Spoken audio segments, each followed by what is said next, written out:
Fuck with us, you insane in the mind. You cowards way out of line. Money talk, boy, you wasting my time. You don't wanna put the work in, you just wanna taste of the shine. Real talk, so it's hard to trust. I'm in it for the long ride, like I drive a chartered bus. Scars and blood from the deadly bars I bust. And all we trust, the army body bombs off us. Log about it, naysayer, you can hardly doubt it.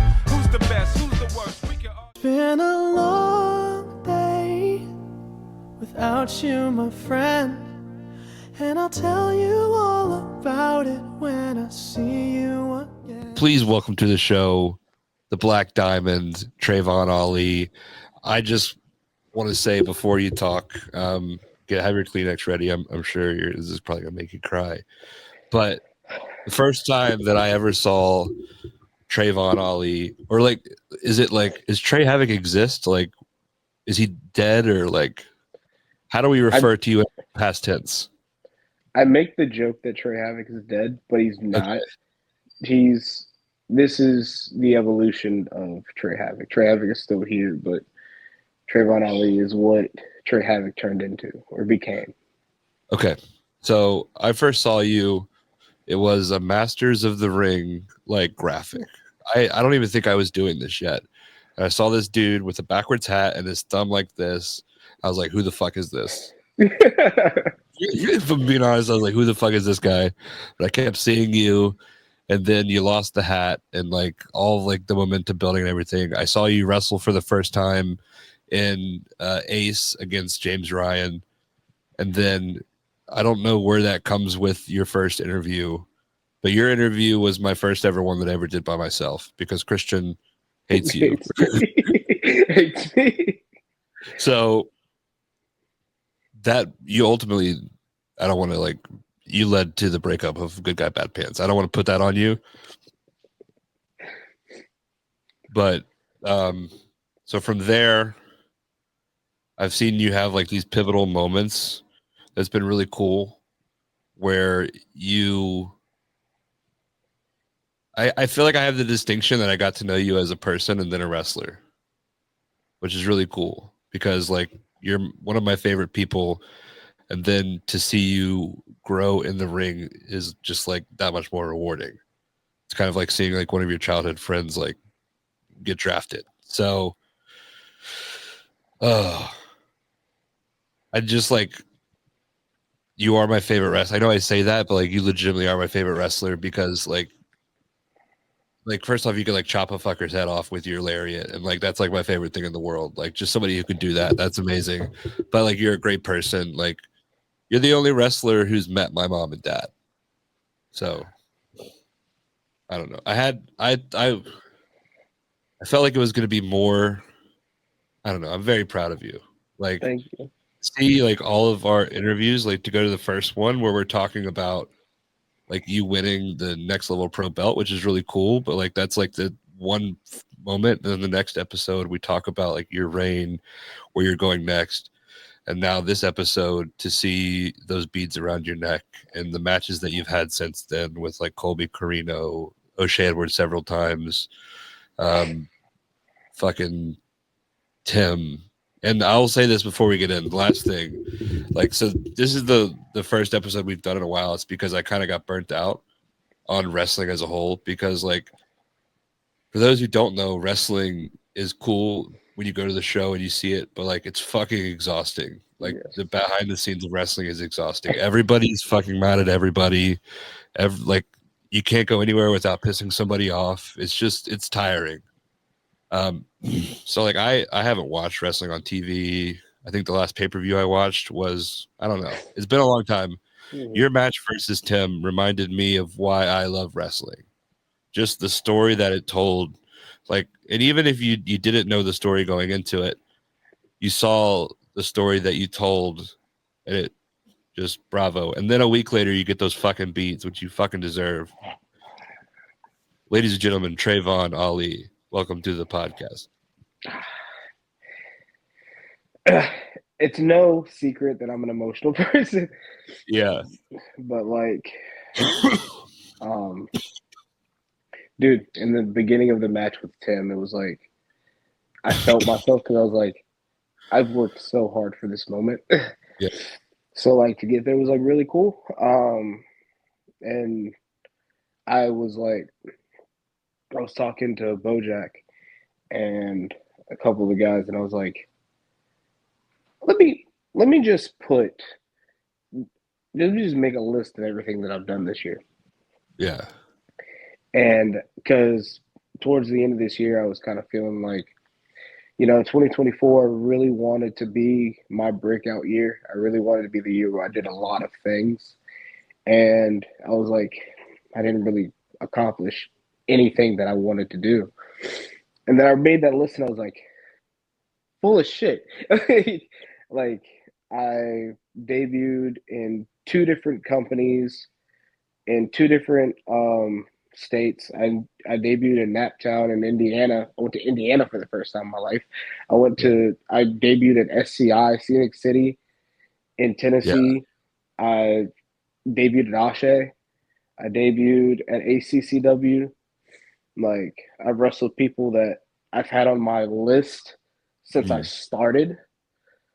Yeah. Like, and these it's I've made friends with people that I saw on YouTube training with fucking CT Fletcher and O'Shea. Like, it's shit that like it's one of those things where like if you're in your head and you're working, you don't see. But once you take a step back and it's like you did everything you said you wanted to this year Yeah. and then some. And Almost feel like you've like been fixing up a car, and like even though the car is now perfectly fixed up and it's ready to go, and you've done all these things, you've upgraded the engine, you've done all this stuff. 2024, like you're taking that shit out and you're mhm. showing people what it's worth. But like it, like I feel like the end of the year kind of just like snuck up on all of us, like and like even like the seeds that were planted like with that triple threat with O'Shea, and then like the discourse, that tweet he made about like people earning the beads, like, and all of this stuff, and like I think it just goes to, like, let's see, so Alex Kane has those beads from O'Shea, Ruthless La has those beads from O'Shea, Joe Black gave those beads to O'Shea, Joe Black gave those beads to Tim, who gave it to Jackson Drake, Joe Black gave it to Merrick Donovan. Like, this upper echelon of talent you are now a part of. Like, nobody can ever take that away from you. And there's so many people in North Carolina that don't have those. Yeah, it's when I found out about when I found out about Joe Black, before I knew a whole lot about indie wrestling, I knew about Joe Black. When I started in a fucking firehouse in Civitan, North Carolina, and didn't know what a seminar was, I knew about Joe Black. And I knew what these meant. I knew what these symbolized. And I tell I, I tell people I have three major goals of professional wrestling: get signed, go overseas, and get these beats. Yeah. So that's one of three. Yeah. And And it's a huge fucking one. It's not like it's almost because like there's no way to get those beats. Like you can't, like there's not enough work that you could put in to get those beats. Like you have them. it's Pretty cool. something where, like they said, you can't buy these beats. You Yeah. can't ask for these beats. You can want them as much as you want to. You earn these beats. So they were something, and a little behind the curtain thing. Yeah. O'Shea, I asked O'Shea because you're not supposed to. You're not supposed to ask when you're going to get them because if you do, you're not going to get them. Yeah. But I asked him, I was like, what more do you need to see from me? What do I need to do? Because I'll do it. I'll absolutely do it. What do you need to see from me for me to be worthy of these beats? And he's like, do you wrestle up north? I was like, I'm trying to. I've wrestled up there a few times. He's like, wrestle up there more. He's like, you're close. You're close, but you're not there. And that was, when did he wrestle Zuka King at DCW? That was September. That was after that show. So I had it in my head. Until I wrestle in up north, these aren't even a possibility. So at least until I get established up north, these aren't even a possibility. Yeah. And I appreciate the hell out of you. I appreciate the hell out of Christian, even though he hates my guts, because when you were like trying, or you were doing your stuff at UPW, your thing was, I'm gonna get Trey as many matches, so he can get these beats. And Christian was, I'm gonna get you as many matches so you can get these beats. So like, having you guys like in my corner is like, we know how much this means to Trey. We're gonna put all of our resources to make sure he can be seen in front of the right people. Yeah. And I appreciate the fuck out of that. Appreciate the hell out of you guys. And that's why, like, when I got it, I was like, when I got them, I was like, I gotta text Dan. I gotta let Dan know that I got him. So like, yeah, it was crazy. It was a whole thing. We'll save that more, because it wouldn't be Live Off Lariat without a take the pictures, and I've had a special help with this take the pictures from your wife, who hooked me up. So of course you did. We're going to relive your entire career. Oh, that's horrible. Sorry. But before we start, I would like to say Ruthless Lala has a podcast with Rich Swan. But other than that, I think this is the only podcast that has the beads. Damn right. So Live Laugh Lariat, like accredited by the tribe. Yeah. That's really the reason that I was trying to get you the beads, is because Dan's been playing a long game. If I get him on the podcast and he gets the beads, we can be accredited. Hell yeah. I have to let my dog into the bedroom because he's just over there slapping at the door. 1 second. Collect your thoughts and prepare. Yep. Mm-hmm. While he's gone, I will say that in the beginning of 2024, when we did our second podcast, I looked like shit. Now look at me. I look fucking great. It's the beads. The beads are the only thing that's making me look this great. Why don't you take a picture? It'll last longer. I turn my camera on. I cut my fingers on the way. On the way. Welcome, ladies and gentlemen, to a very special edition of Take the Pictures. I might switch this around. Are you ready? As ready as I'm gonna be. This is.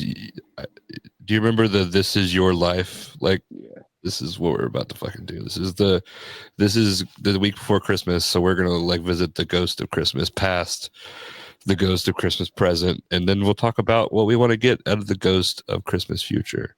Let's talk about it. Boom. First picture. How old are we here? Me without a beard is at least 2019. 2018, 2019. It was 2018 because 2019 I actually used, I was actually working JTG's table. So this was 2018. Yeah.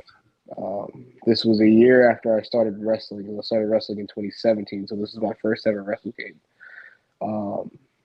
That actually wasn't my jacket.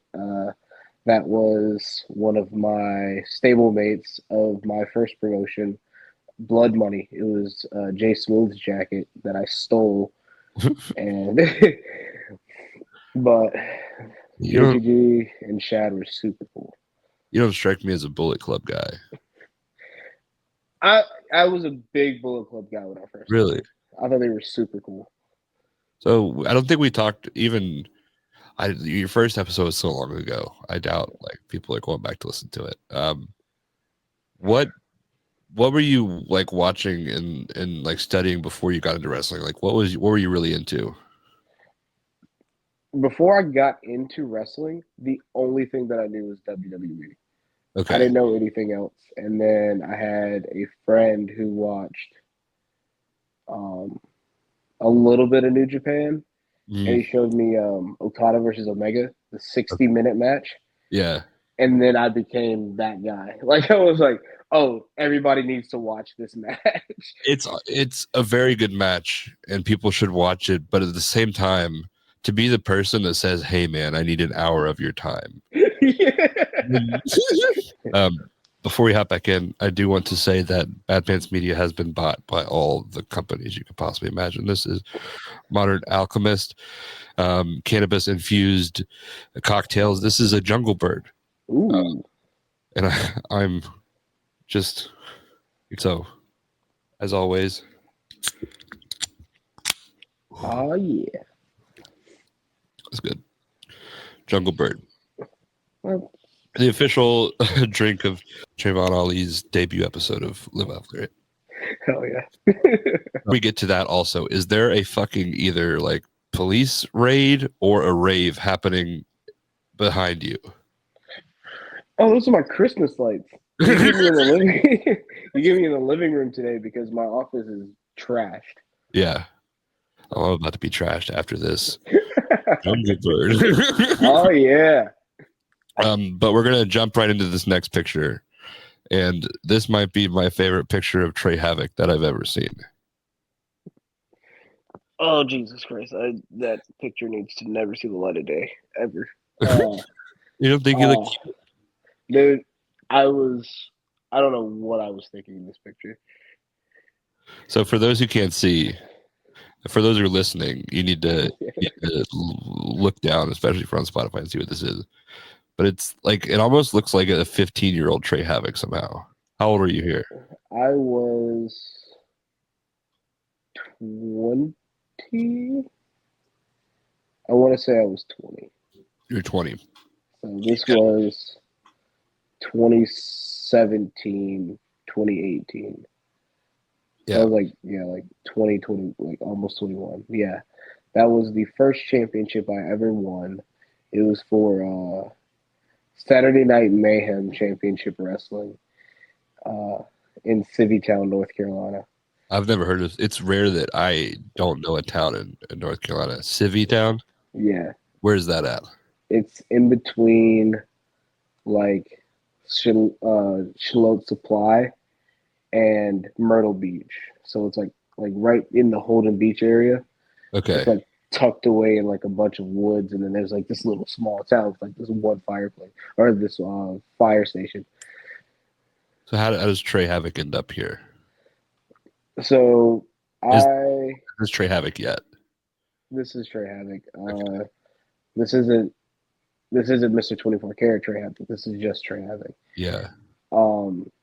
But I worked at Food Lion in Me too. Wilmington. Yeah. Go Food Lion, guys. Food Lion. 4011. What is it? Yeah.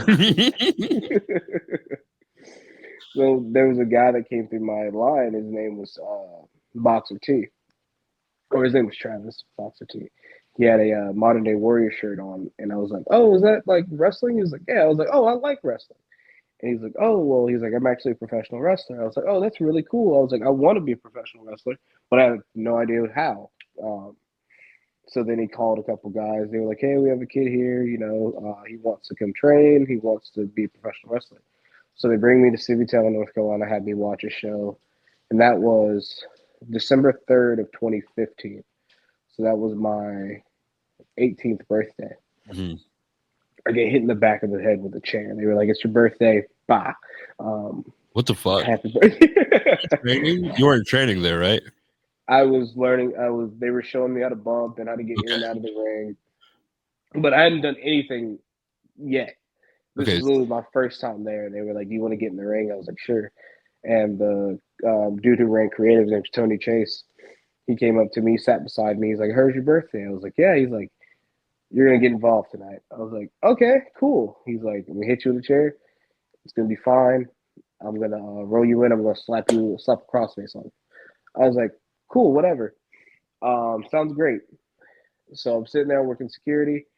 He just lost his match. He goes away. I'm just doing my thing. All of a sudden, I hear the fans go, "Oh my God, look behind you!" And of course, I'm like, it's fine. All I hear is a whack and black. I wake up in the crossface. I was like, "Yo, what happened?" Oh man, that was great. So when you first, the way you described the story at first, I imagine that you were sitting in the crowd and they just came up and attacked you with a chair, which is wild. Also, what actually happened, fucking wild. It was hilarious. It was hilarious. I was like, "Oh, I guess that's my introduction to the business." So, So what made you come back after that? so I didn't come back for a little bit. I had like personal stuff going on, but when I was like, "No, I'm gonna do this," I called Travis back, and he took me there, and I was like, "I want to train." So they ran me through some stuff. This is actually where I met Patrick Scott and Donnie Ray because they were actually They were actually wrestling there at the time under XYZ Xavier Young and Mystisio. Uh, So met them. They were super cool. They ran me through some stuff, and I was like, "Well, I feel really at home here. This is what I'm gonna do now for the rest of my life." yeah. I would to go back to this picture here. First off, this version of Trey Havoc fucks. Callie, I'm assuming that she is watching or will be watching. It would be weird if she was like in the corner, just like watching you. She just tiptoed out of here. But for those who don't know, it seems innocent enough of a picture, right? But the full picture here It's not is the full picture. the full.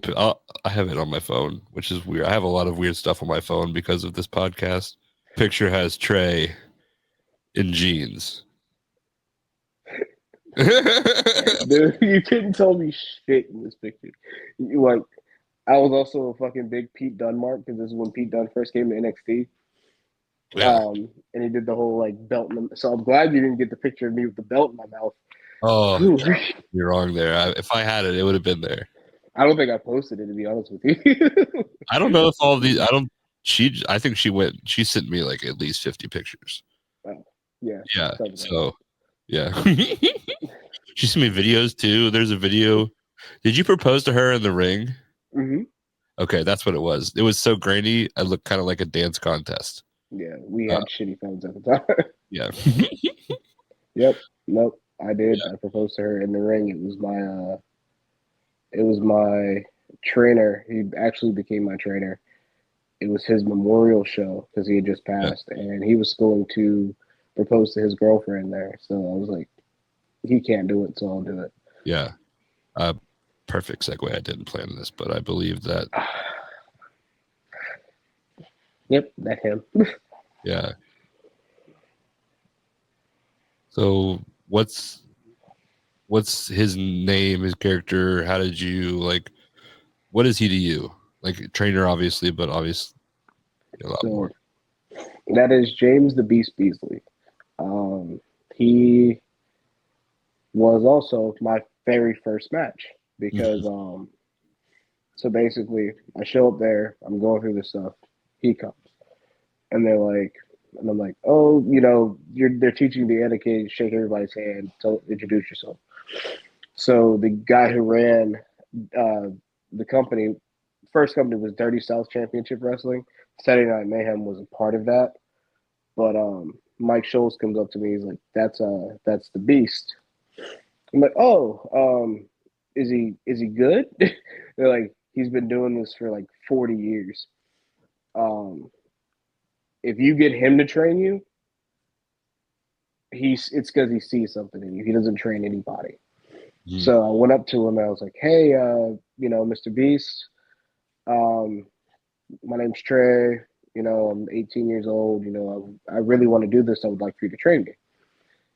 He goes, "Uh huh, okay," and then like leaves. Didn't give me any information, anything like Yeah. that. And I'm like, so before the thing's over, I'm like, "Hey, about training me." He's like, "Uh huh," and then leave, like kind of just like, "Uh huh, whatever, kid." So I was like, "All right, cool." So fast forward, I'm there I'm there for like maybe 6 months to a year. And I asked him again, and he's like, "You really want to train?" I was like, "Yeah." He's like, "Here's my address. Be here at whatever time." Mhm. So we had a rain in his backyard. We go back there, and he just proceeds to work the fuck out of me. So he teaches me holds, then he teaches me the shoot holds, and then he ran me through, but he changed a lot about what was going on at the time because I wasn't doing shit beforehand. Yeah. And this was actually this was a fatal four-way we did. It was me, uh, Beast, Nate Roberts, and Playa, or James Roberts. They're not brothers, no relation. But it was a fatal four-way, and it was the only time that me and Native touched, and the only time that me and Beast touched. So this is a very special picture Yeah. to me. Can we talk about the ring behind you? So that's the Dirty South Lowboy. It is a 15 and a half by 15 and a half. It wasn't 18 by 18, but Mike cut it to fit in smaller buildings. So it is a low boy. When I first started like hearing about like AML and stuff like that, and actually like what the Indies was, I would send my matches in that ring to Josh Gary, Uh-huh. the head coach for AML, so he would like and get his feedback and his critiques. And the first one on every video was, "You need to stop wrestling in that ring. You are going to get hurt. That ring is not safe. Please go somewhere else." I'm like, this is all I know. What do you mean? It looks like a leather couch. It is that because we used to run. So this was actually in a building called the Eagle's Nest. So we relocated from the fireplace from the. I'll keep wanting to say fireplace from the fire station to here because it was a pretty cool venue. Yeah. But we used to have it outside, and that canvas got hot as fuck in the summer. I bet. Hot as fuck in the summer. Yeah. My parents used to have a leather couch, and I guess we'll pull back the curtain here. I don't like to sleep with the shirt on. Like, and when you're on a leather couch and you're Yeah. sleeping, like it's a nightmare. I can only imagine wrestling in a leather couch. How awful it is. It was not fun. Yeah. But to go back to the Beast, I think this podcast is cool because it allows to like you to preserve memory. What would you want people to know about the Beast, like as a person, as a wrestler? He was James Beasley was a very controversial guy.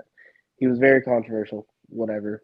But as a wrestling person, he was beautiful. He was a beautiful man. Fucking, he gave me. I still have it. I have it on my desk with all my shit. But he gave me a Wrestling for Dummies book. It is legit Wrestling for Dummies. And he gave it to me. He's like, "I want you to read this front and back and give it back to me. And if there's a single crease in this book, your ass is mine." But he was super. I was like, it was one day we were training and I was just not getting something, and I was like, no, I was like, do I like should I even be doing this? Like, do you even think that I should be doing this? He's like, you're in my backyard because I see something in you. That is the only reason why you're back here. If I didn't think that you could go far in this, you wouldn't be here. I wouldn't have given you the time of day. And that pushed me through a lot of dark days in wrestling. Mm. So he was, above all else, he was a beautiful man. Yeah. Is that a donkey with a like like what is the Beast's character? So the Beast character, it used to be something else, and then now then it was just his name. Yeah. He was the Beast in name only. This Yeah. man would come out to gigolo music and dance and get money put in his like tights because he would wear trunks over tights. So he would like dance, and he was basically a stripper. So he Yeah. would have like women put like money in his tights. It was like, but when he got in there, he was a beast. Like even at his age, like this, he could go. Like and so my first ever match was um it was a tag team triple threat elimination, and I actually eliminated him by doing the Eddie spot. Yeah. So then because he lost, he just beat the hell out of me with a chair. a lot of my early stories end with me getting hit with some type of Yeah. weapon. So, Like, I feel like a lot of people, like for instance, you mentioned Josh Gary at AML. I'm wearing a Firestar Put like hoodie. Like they're very like almost like a college. Like it's very structured and stuff. Do you feel like and I know you do a lot with PWF and the CWA. How do you feel like today's like training? What are the advantages and what are some of the disadvantages you see versus like your first match or your first involvement in wrestling as a chair shot to the head? I tell the kids at CWA when I go down to DCW, I tell those kids, you've got it so much easier than I did, than people who came up around my time did. Even like, and Bo does the same thing. But that's how I came up. I came up with, we're going to handcuff you to a rope and beat you with a kendo stick to see how bad you want it. We're going to have you flat back bump on the boards before we put padding down to see how bad you want it. We're going to have you doing blow up drills in the middle of summer until you throw up and see if you leave.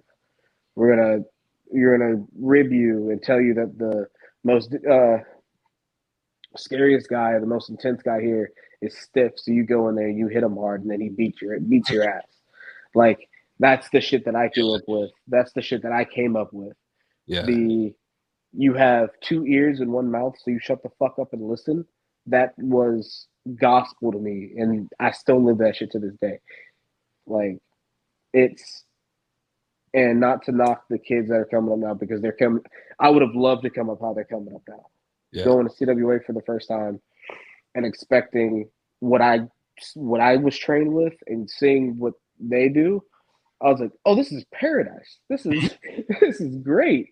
Yeah. Like, but it also gives a sense of entitlement and that, oh, this is easy because I went here. Like, Yeah. and that's the only thing. It's like I feel like coming up the way I did, some people would call it abuse now. Yeah. But it gave me an appreciation of this. And that's why through whatever lows I've had, I haven't stopped because I know what it took to get into this and I'm not gonna just quit because it's hard. Yeah. You've mentioned a lot of lows and like the continuing on. What about wrestling like keeps you going? Like what about it do you like at the core of wrestling, why do you do it?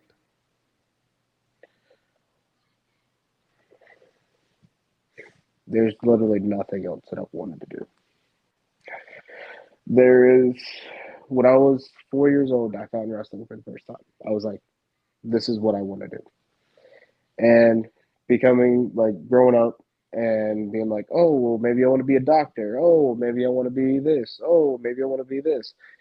And I never committed to anything the way I committed to wrestling. Like middle school came, as soon as they had a wrestling team, I signed up for it.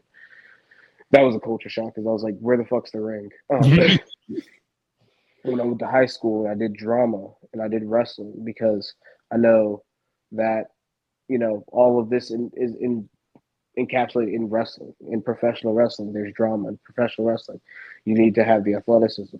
So I've done all this stuff to get me to the point where I'm ready for this stuff.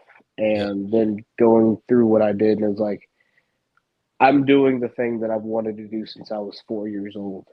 And no matter at what capacity, at what level, I'm doing the thing that I absolutely love more than almost anything. And no matter what bad days, no matter what drama, no matter what politics, I love the sport. I love doing this. I love going and meeting new people and making friends and making memories and making moments for myself and for the fans, and having fans tell me that, this match made me cry. This match, was everything that I needed. Like, this match brought back my love of professional wrestling. Like, stuff like that means that I'm doing what I'm supposed to be doing. Love that. Jungle Bird. It'll make you forget what you were going to say next. I think that's great, and a lot of there's so many I wouldn't say terrible stories, but there's so many potential setbacks that you could have with wrestling. Like, there's the fucking politics of it, where if you cross one person, you could potentially here's half the state that I can't work anymore because somebody may be saying something about me. There's injury.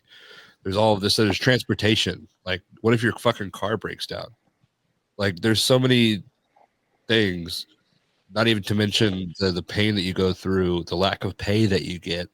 So to be committed and to be doing this as long as you've done it, and a lot of the seasoned vets, you really have to love it. And I think that's what sets wrestling apart, because maybe on the grander stages, you can call it in and phone it in and get the paycheck.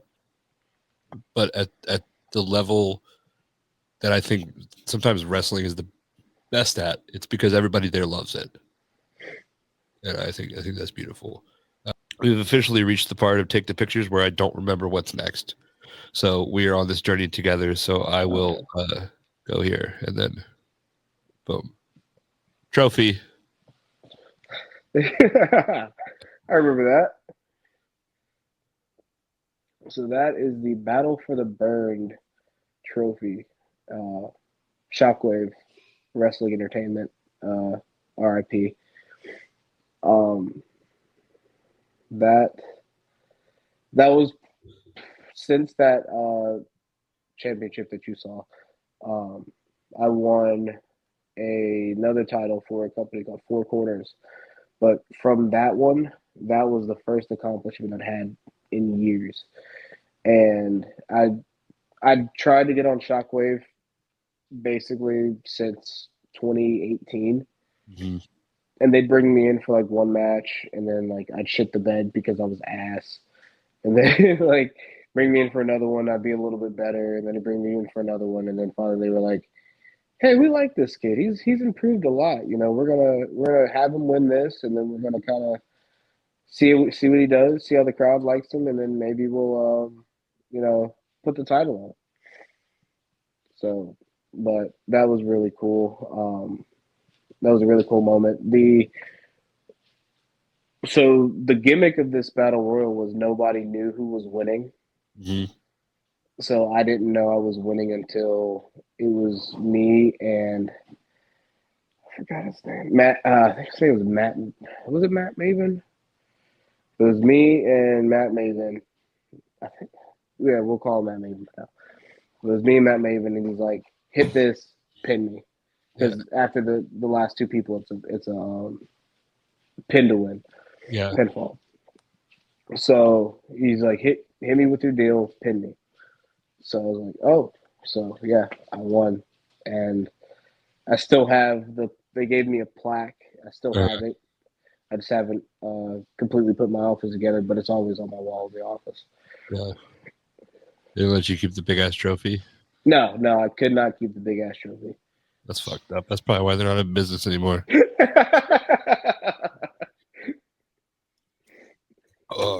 Question, just off topic. Like, how often are you wearing those beads? Like,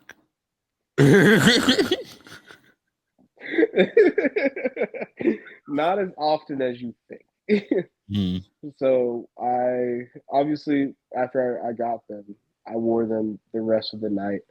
We went to Buffalo Wild Wings with O'Shea and some friends, and I went to get out of the truck, and my wife snitched on me to O'Shea and told him that I was coming into B Dubs with the beads on. So he walks outside and he just yells at, "Take them off!"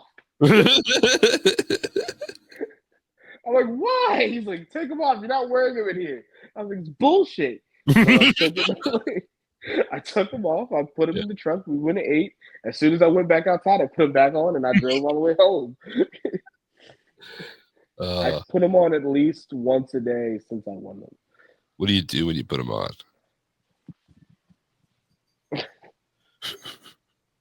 I do this.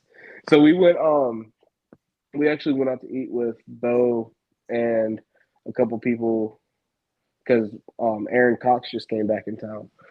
So we went on to eat with him and with all them, and that's the first time I'd seen them since I got these. Yeah.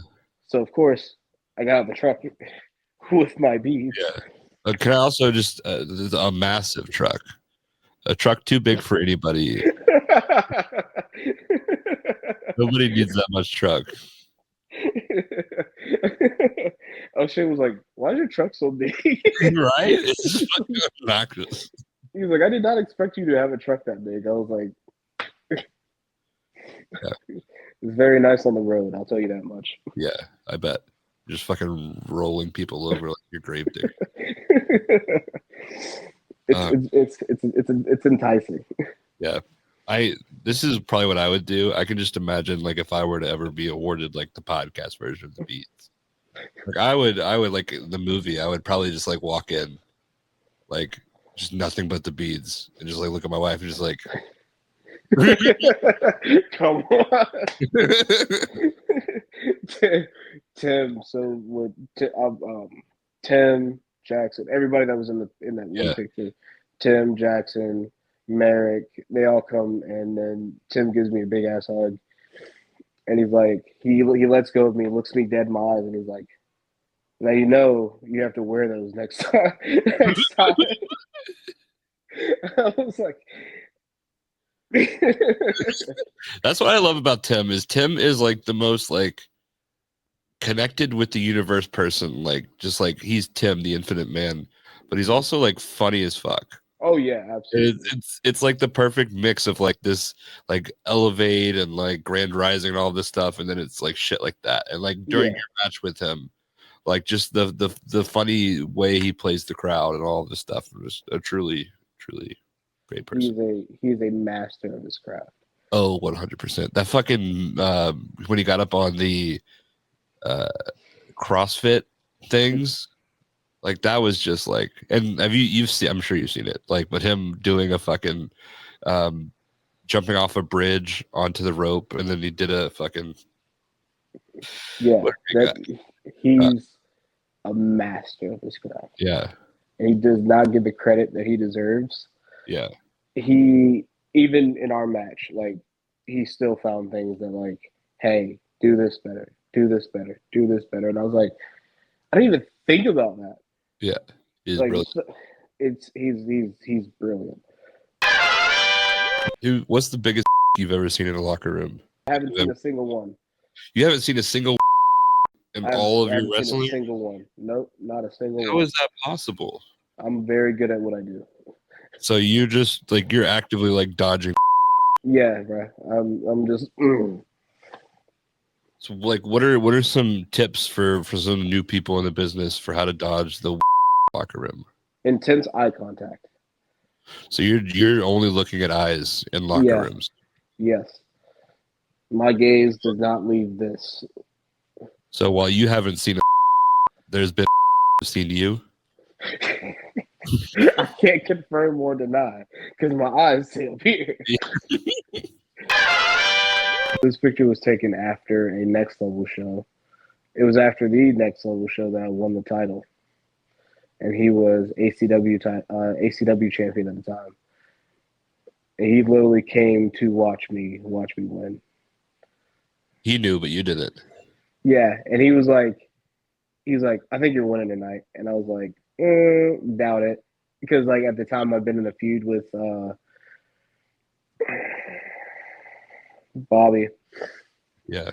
I've been in a feud with Bobby for like 4 months, and the feud was I kept losing. So so it was like, hey, we're just gonna do this one more time, and I was like, all right, we'll do it one more time, whatever. I'm a trooper. Okay, was like, I don't know, I think this is the one. I was like, I'm gonna do what I'm told. I'm gonna, because we had already called the match, so I was like, I'm doing what I'm told. I'm gonna lose, and then maybe I'll do something else after. Yeah. And then I won. I went to the back.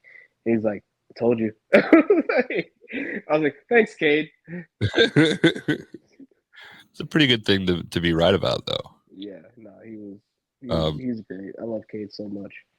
I don't remember. I do remember. I was looking for. I made like that video where I was looking through old footage, and something like when I was trying to find it, I remember you saying, like when you're in the tough times, like Cade is one of those guys that was always kind of able to like, pull you back to reality. Yeah, so Cade was like my first. So there's a company called GCW. Yeah, we know. In Georgia, there's another company called GCW. I know. I'm just fucking with you. Anyway, they were doing the indie card thing that they used to have, and they wanted to do a sponsored match with Cade. They were like, well, Cade, who do you want to bring down and wrestle? Or no, it wasn't GCW, it was GIPW, sorry. But he was like, who do you want to wrestle?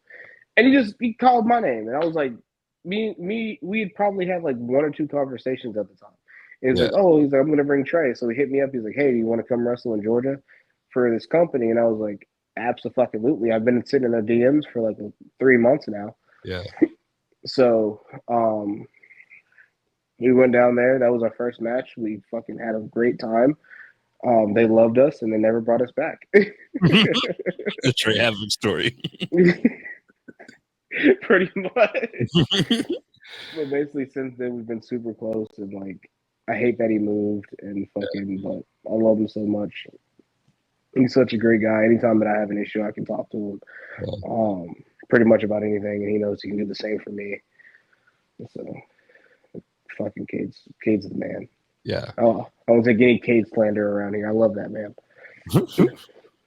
I am going to call Callie out here because we're both fellow glasses wearers. Is she not traveling with cleaning wipes or a cleaning wipe? Dirty. It was foggy in that building. Okay, so it's fog, not dirt. Okay, it's foggy in that building because she just hugged me and I was sweaty. So yeah. Yeah. Checks out. Okay, next picture. I just thought it was a cool picture. I mean, it is. It's a really good. It was my first successful house show dive. What's a house show dive for those who don't know? Like, so basically, the house show dive is you just grab the top rope and you just jump over. Gotta go sideways. It's nothing. It's nothing fancy. But it was the first one that I did successfully. I tried it a few years ago at PWF and landed on my head on the apron. So, ouch. Yeah, so I was like, I'm gonna work on my legs a little bit more before I start doing these. Yeah, perfect shot though. Yeah, no, that's a good. What are you shot. saying when you're falling? Like, are you saying anything like, "Hey, please catch me," or like, "Hey, motherfucker, what's up?" or like, I don't say shit. I don't say shit. I just like in my head I'm like, Jesus, take the wheel, and I just go. So I'm like either they catch me or I'm gonna fall on them because I have good aim. Yeah. What is your favorite Carrie Underwood song? Jesus, take the wheel. Okay. Because it's the only one that I know. You probably know Before He Cheats. Oh, is that a Carrie Underwood song? Yeah. Yeah. I feel like there'd Jesus, probably take be a the lot of wheel. Carrie Underwood songs that you probably would know if you heard them. It's possible. Yeah. Now that I think about it, those are the only two I know. See, So, um, I have a truck now, so that's oh fuck, this is fucked. I'm so sorry. So this is a picture of you and Jack. I'll have to edit it to where it's like fucking right, but I it's know exactly what this picture yeah, is. yeah. So this was at Turnbuckle. This is a TCW. This is QT Marshall's promotion. Uh, Um, we got asked around beginning of the year if we wanted to go down here with a couple of guys, which is actually the guys we're wrestling. It's August Fears and Tungsten Red. Shout out to them because they're killing it. And we're there in a carload. We go down there. We help them set up. And QT comes up to us and he's like, "All right, so the four of you guys are going to wrestle. I don't care if it's tag team or a 4-way, but it's going to be basically a CWA showcase match." So me and Bo looked at each other. We looked at QT and we said, "We're tagging. It's going to be me and me. It's going to be us versus them." Because you've had me and Bo on the podcast at the same yeah, time. We are very same brained people, yeah. and we already know that we can't tag because if we do, it's over for the rest of the people. It's over for everybody. But this was like, okay, we're tagging. Yeah. So we did. We had so much fun. We murdered them, and looking QT loved it. Yeah. He's ripped. Oh yeah, no, and his teeth are so white. Really? QT He's Marshall so White. tan, and his teeth are so white. You heard it here first. It's so crazy, but he's super cool. Yeah. Speaking of super cool, here's a picture. Great segue. But this was after a DCW show. I think it might have been the same one where, well, I don't see O'Shea on there, so never mind. But yeah, I'll let you talk. So this was taken randomly at the end of a DCW show. They were like, "Hey, we're all taking a picture." I was like, "Bet." So, pretty much this is all a bunch of people that I love in one way or another. Dynamite, AC, I fucking helped train those kids. My nephew, or Mike Devine, is my uncle in this. Got Robert Martyr, who's been super cool since I met him. Blade Brown, who's fucking awesome. I love that kid. Everybody in this fucking picture is just they Yeah. mean so much to me in one way or another. Who's your least favorite person in this picture? The guy in the middle, in between Blade and Robert with the glasses. Oh, that's Trey Havoc. He died. Yeah, fuck that guy. Good riddance. It's Trey'von Ali, right? Speaking of,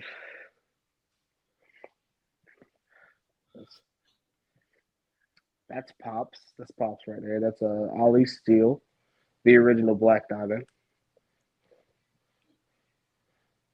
That was the night that I won the ACW title. Yeah. He surprised me because he hasn't been to a wrestling show in almost a year. So he surprised me and came out. So back when Dax Harwood was Casey McKnight, he was the Diamond Casey McKnight in the Carolinas. And he was actually in a feud for a little bit with Ali Steele. So as an adversary to the Diamond Casey McKnight, he was the Black Diamond Ali Steele. And he retired that gimmick, became the Silverback and the Gorilla Squad, you know. So I asked him when I was wanting to evolve and wanting to do something different. I asked him if I could have the Black Diamond gimmick, if I could have the Black Diamond name. And he was like, I would love for you to have it. So that's where the Ali comes from in Trey'von Ali for Ali Steel, the Black Diamond, like just paying homage to my wrestling father. Yeah, that's awesome. What are his thoughts on the Switch? He's happy. He's very happy with the Switch. He loves that. He likes that, you know, the name's living on through me. He's very supportive. He's been great ever since I met him. He's been fucking At birth when you met him? At birth when I met him, and you know, he went out and got milk, and then I met him, you know, 26 years later. He helped me out a whole lot when my grandma passed. And he just like sat on the phone with me and let me talk. And he was like, so I met him at Next Level. I've heard about the Gorilla Squad, heard about Ollie Steele, but I met him at Next Level, and I was messing with him. I was like, hey, Dad, where'd you go? Because, you know, we got the resemblance. I was like, Dad, you know, you went for milk and like never came back or whatever. And he took the joke and he like was running with it. And I was like, oh, cool. Like he's really cool. Because I didn't know, like I heard all these stories about the Gorilla Squad. I didn't know how he was going to actually be. Yeah. He was super cool. And then my grandma passed and like I was still wrestling, but it was like my grandma was like, as far as people in my bloodline, top two most important people in my life is my mom and my grandma. And when she passed, it was very hard. I didn't go to work for days, man. I just sat in the chair and I just stared off. So when I went, he called me one day and he's like, hey, I don't really like, he's like, you know, whenever I see you, he's like, there's a light in your eyes. I'm like, for the past few times I've seen you, there hasn't been. And he's like, I just want to check on you, make sure like everything was okay. And I was like, well, my grandma like basically like poured the whole thing out to him, and he was like he was there, he was there for the whole thing. He like comforted me, whatever. Like it was really cool. And then he was like, you know, he's like, I know this is kind of weird time to ask, but he's like, I want you to, because I'd already told him about how like I came up with the business and everything. I basically have done everything by myself until Cali came along. So he's like, you know, I know you said like you don't really have anybody in his. He's like, I want to be there for you. He's like, do you want to be part of the Gorilla Squad? He's like, you don't have to take my name. You don't have to do anything like that. He's like, I just want to be there for you, and I just want you to be in this fold. And I was like, oh, well, let me think about it. Yeah, I'll do that. Absolutely. So like, yeah, he's just been super cool, super supportive. He's been there for both of my championship wins. I appreciate that man fucking immensely. Yeah. Oh, we're building up to a crescendo here. So this next picture here, and then we're just gonna blow our load with the last one. Hell yeah. Sorry.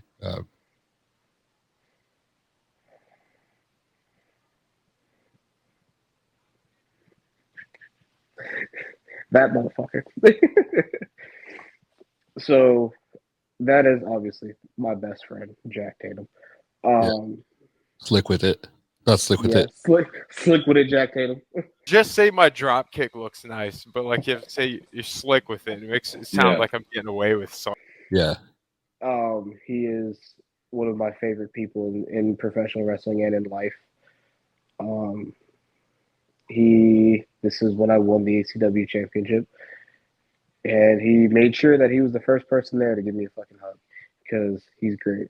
He was also, I never told him that I won the beads or that I earned the beads. Yeah. He texted me on the way home from the show. He's like, yo, did you get the beads? I was like, yes, sir. And he flipped shit because he knows how important these were to me. how important these are to me and how important getting them was. So he was very fucking happy for me. Yeah, great guy. Yeah, I love him to death. Like, I know that no matter how long we go without talking, because sometimes he doesn't answer his phone. Yeah, I asked him for pictures like a couple months ago, never heard him back. So yeah, he's a guy where, you know, he could not pick up his phone. He could not answer for your text messages. yeah, But when you need him, he's absolutely there without a single fucking. He's a great guy, yeah, and I love him to death. I'm so glad I got him in my life. yeah. Me too. It was funny at the last show, the Newborn Wrestling. Shout out Newborn Wrestling. Shout out Newborn Wrestling. He was wearing his gear and then a Carhartt jacket, and he just like came up and he was shivering, and I was like, "You look like you're about to ask me for some money." Like, and that's Jack, man. yeah, Dude, we make the joke because like I said, I'm the very professional one, mm-hmm. and he's the exact opposite. So because of him, when I'm around him, I have to be more professional. Yeah. Whereas me and Bo are both very professional. So when we're together, neither one of us is professional. So it's like it's great. I love it. I love the dynamics that I have with my friends. But I love this man right here. Yep. Great guy. He's seen everything. He's been with me at DSCW. He's been with me at fucking Saturday Night Mayhem. He's been with me at Shockwave. He's here with me at ACW. He's been with me every step of all of my shit. Yeah. Great guy. Last episode of Live Off Lariat with Jack Tatum, if you want to get his story as well. And then this last one, I believe this is the last one. You did a 2-in-1, you motherfucker. So the moment, like, talk us through like leading up to the match. Like, how are you? What, like, going into it? Do you have any idea? I have none. I have none because, like I said, he was like, "You're not there yet, but you're close." Yeah. And I was like, I know. In my mind, I know what I need to do to get the beads. Yeah. I know what I need to do to earn them. So I haven't done them yet. So these aren't coming. Yeah. And I was more so on the, is UPW going to make this a title match? Yeah. But, fucking, he's, every time that I've been around him, every time that I've talked to him, O'Shea's been such a genuine, fucking humble fucking person. He's been like, and I've talked to him, I've told him my story. He's come from the same shit that I did. Yeah. So like he gets it. He understands. And he's to me, and I told him this, to me, he is the solidification that coming from where I came, we can still do this shit. We can still do this shit at a high level, because most people they go there and they stay there. They don't go any farther. Yeah. And he's like, no, he's like, I just finished my second tour overseas. Yeah. You know, he's like, I'm doing this. I've been on television. He's like, he's done all this stuff and still be who he is at his core is everything to me. Like everything that you say about me is O'Shea. Yeah. Like, I think that's a good reason why you have those beats is because of those similarities. Yeah, like we are very similar people. Yeah. And I like that, and just being able to like talk to him, get his fucking advice, get his knowledge, being able to just, hey O'Shea, like, hey O'Shea, what's up? Hey O'Shea, I know that when I first started this shit and I was watching CT Fletcher videos, you and Shane Taylor were fucking working out with CT Fletcher in the Iron Addicts gym. Yeah. Or, like, and now I can just hit you up and tell you, hey, what's up? Yeah. Like, That's that shit. Like, Mm. dude, and this is my life. This is my life. Where I have fucking O'Shea Edwards as my fucking friend. Yeah, isn't that crazy? Like, it's super fucking He's crazy. such a nice guy. Like, He's so fucking nice. So my first interaction with O'Shea was actually the night before the Foothill show because we did a rundown. uh-huh. Oh yeah. And they did a face to face with me, O'Shea, and Jakami. And I was already kind of like, I'm kind of done with the Trey Havoc 24 karat. So I'm just going to ride this out until I do my new thing. So all of my promos or everything, I'm just doing as me. I'm just doing as Trey because this is just what's going on. Mhm. So when they did the face to face, I had no prep time, I had no lead up. So I was like, oh, okay, cool. I'm just like, this is gonna be super like casual, whatever. And I said some stuff, and O'Shea ripped me a new one, and basically like the things he said to me hurt me so deeply that I did not talk for the rest of that for the rest of that podcast. Then when we went to backstage, I was heated. I was so upset. Yeah. And then I meet him the next day, and he's like, "Oh, hey, how, nice, like, Yeah. whatever." I'm like, "What the fuck?" I was like, I was expecting me to be a dick after fucking Yeah. yesterday. And then I did a seminar, and he's like, "It was me and Buddy Flowers. We did a practice match, and we were the only practice match that did a roll up." And he was like, it's like, why does nobody else do a fucking roll up? You were the only match that did a fucking roll up, and it was fucking fantastic. He's like, Yeah. I loved it. So like he, and then calling our match or whatever, like super fucking cool, super receptive to anything. Mhm. A great guy, and I was like, oh okay. I was like, I'm not gonna lie. After my rundown, I thought you were a dick. I'm so glad that you're a good person. I'm so glad you're a great person or whatever. And then we went and had dinner, and it was just like, oh yeah, this person is fucking fantastic. Yeah. And then fast forward to the UPW, it was like again like super fucking receptive to my shit, super like, hey, we're gonna do this, we're gonna make you look good, you know. This is your time, whatever. This is your time. I want you to get over. He's like, I'm just here. I want you to look good, so that eventually we get you out of here and you're doing the shit that you want to be doing. Which, not saying that I'm not like, it's levels. So he wants me to be Yeah. higher than where I'm at. Everybody wants to be higher than where they're at. Of Love course. UPW. But fucking yeah, just super fucking cool. And then we go through the match. Match was great. Had so much fucking fun. I win. Crowd goes fucking nuts. I go to the back and I'm like, hey, was everything okay? Was everything good? He's like, yeah, everything was good. He's like, come here. Like, gives me this. And I'm like, oh, fuck. But as he's telling me to come here, he's also telling Jackson and Merrick and Tim Yeah. and Aloysius Skipper Jenkins III, telling all them to come here too. And I was like, I'm either getting the beads or I'm getting jumped. I don't know what the fuck's happening. And like he started coming up, and I was like, I already know what the fuck this is. So like, yeah, he was like, everybody here vouch for you. They said you're ready. I know you're ready. Welcome, welcome to the tribe. And I was like, fucking finally. Like it was a mixture of like tears and fucking finally, because it was something I've been working towards for so long. And then he's like, here's your validation. Like, Yeah. Like, I know you're ecstatic, but like,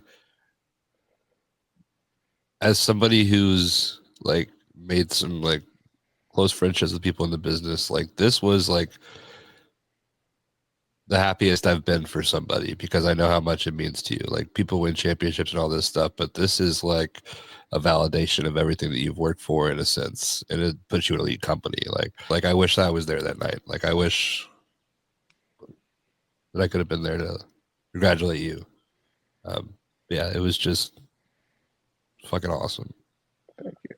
Like I said, Live Off Lariat, a second podcast behind. I think it's all shit. That has the beats.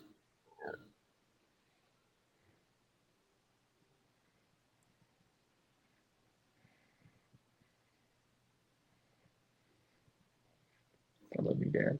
Love you too. I love you, Dan. I love you so much, man. Yeah, I just like I'm very for like you came to my son's birthday party. Like I'm very fortunate to like have met you, and like my favorite thing is like you immediately took a selfie. Like that was the first thing you did. You were like gotta. Why don't you take a picture? It'll last longer. I turn my camera on. I cut my fingers on the way. On the way. This ending segment of Live Af Lariat is brought to you by Modern Alchemist Jungle Bird. I've had this full thing now. It's very good. It kind of tastes like you're on an island. It tastes great. It probably makes you feel a lot like Trey did when he won those beads. Drink chilled or enjoy over ice, as it says. They have margaritas. They've got all kinds of stuff. Modern Alchemist. Shout out. Not one hat did they give us for free, but 2 hats. Hey, I get a hat? You want a hat? You want the hat? Of course I want a hat. Okay. I'll get you the hat. Yeah. Yeah. So the what's next moment of the show brought to you by Modern Alchemist and Botany Farms.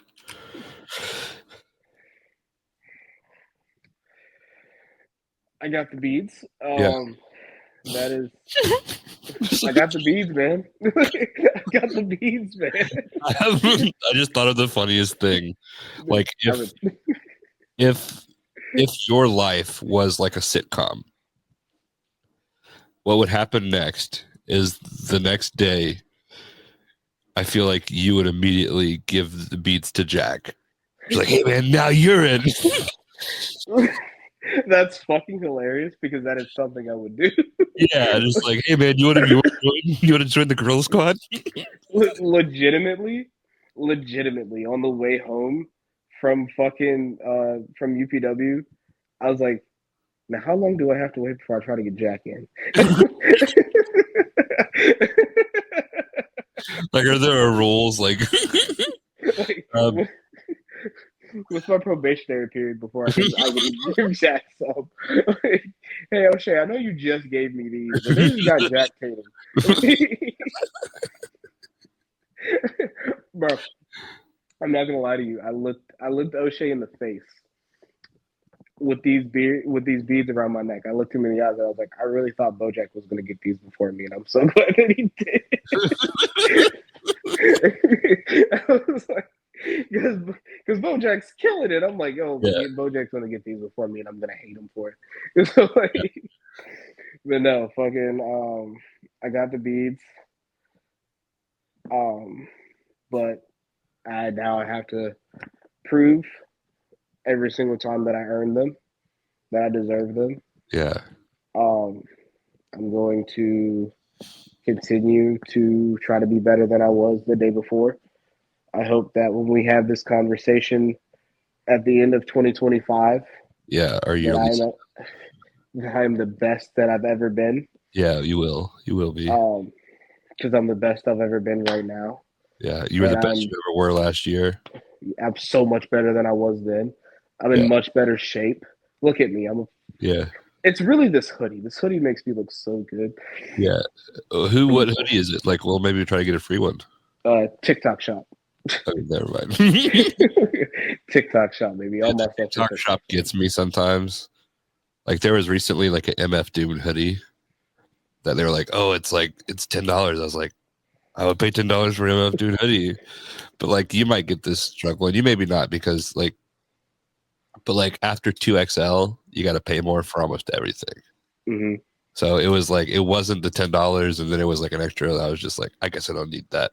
And then TikTok shop's like, are you sure? You sure you don't need it? Every fucking like third video is just like an MF Doom hoodie thing. So that's why once I hit, so like I try so hard to stay within XL. Yeah. Because I know once I go 2X and up, it's gonna get more expensive. And like that's why I work out as much as I do because I'm like I see 300. I'm like I see 300. Like, nope, gotta gotta work it off. Yeah. So I don't have to pay more for my clothes. Yeah, I wish that motivated me. I just don't buy clothes.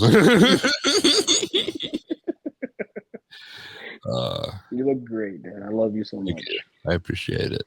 So you said your next two goals, one to get signed, and what was the other one? go overseas. Go overseas. So what are you doing to make that happen? I am making sure my craft is A1.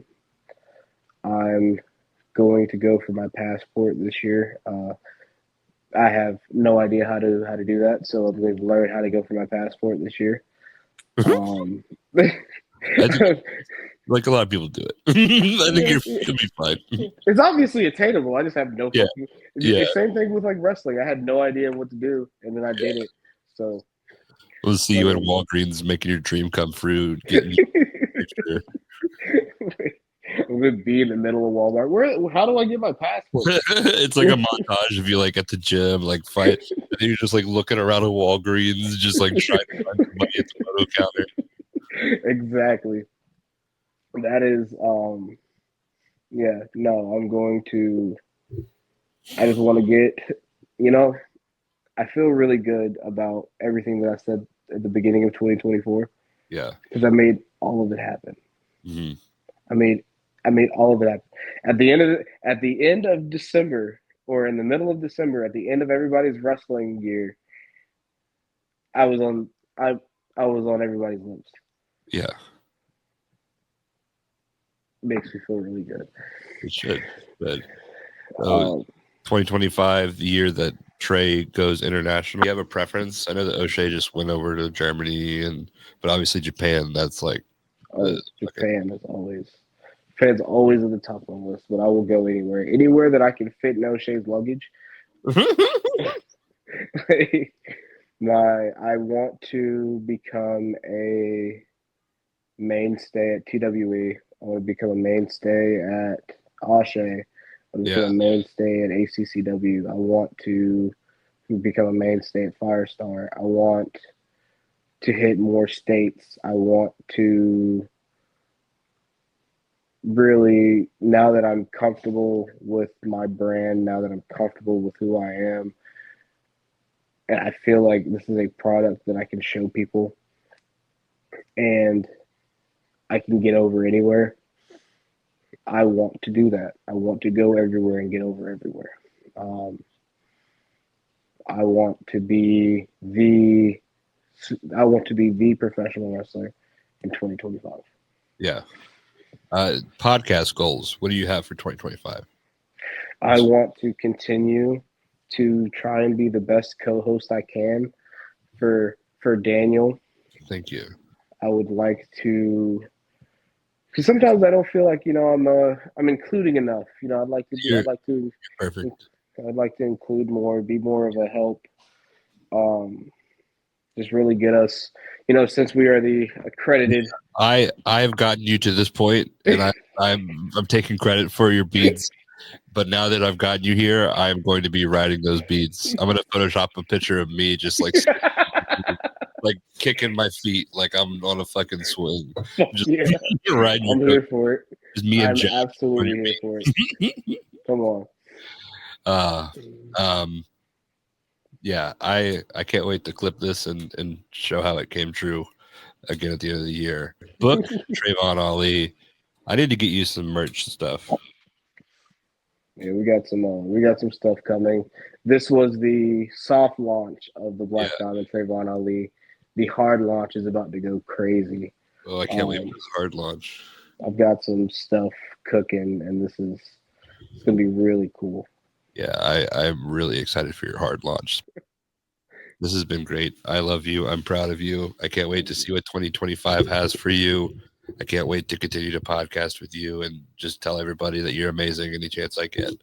I love you too, Dan. This has been Live Laugh Lariat. This is probably the last one for 2024. So Merry Christmas, you filthy animals. Bye, Trey. Oh, fuck me. That's gonna take a little. It's okay. I understand. I'm in sales mode. Buy Trey'von Ali's merch when he sells it. Follow him on all social media. If you're a booker for overseas, book this man. What kind of sponsorship do you want? We're gonna try to get like you a sponsor. Like I got Mark James free weed. Oh hell yeah! So what do you want? I'm gonna make your dreams come true. Hopefully. You know what I really like? I like activewear. So like gym shorts. Yeah, give me some activewear. Give me some pump covers.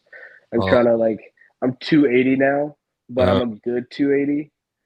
Yeah. So I think I'm gonna stay around here because I feel good. I feel nice, Yeah. and obviously I was 300 in the clip you put from the beginning of 2024. Yeah. I'm only 20 pounds down, and I look like so much better. Yeah. So, You can say yeah, that. activewear, please. I like to go to the gym and lift things. So, What are your my favorite wife, brands? dude, anything that feels comfortable. Like I like soft. I like soft. So anything like that. Soft. You know, this is from TikTok Shop. I don't have a preference. Okay. Well, I'm gonna make it my goal to get you something free and get you a sponsorship deal. I'm gonna be like the NIL like agent of wrestling. Dude. Dan, if you were my manager, if you were my legit manager, It'd be it'd over. be so great. It would be over. Yeah. What are your new socials? So on Instagram, I am Black Diamond Ali. On Facebook, I'm Trey'von Ali. I haven't changed my Twitter yet. It is coming, mostly because I don't even know if I'm going to stay on Twitter. That's pretty shitty. Yeah. Blue Sky will be Black Diamond Ali also. Yeah. We're on Blue Sky as well. You can follow. Check out Wrestlers Court. We did an episode with the Allens, who are fucking hilarious. I don't know if you've ever met them. I love the Allens. They want to match with me and Jack so bad. Yeah, I would think that would be great. But they dressed up like in for the court, and it was amazing. So check that out. The Bidet Boys. We just did Lake Placid. I love that movie. Yeah, it was fun. We're January 1st. We're going to be back with that with Holy Man. Have you ever seen Holy Man with Eddie Murphy? I have not. I've heard of it, but I haven't seen it. Yeah, so we've got Holy Man coming up, Lake Placid. We're doing Bringing Down the House tomorrow with Queen Latifah. You want to come on for an episode? I thought you'd never ask.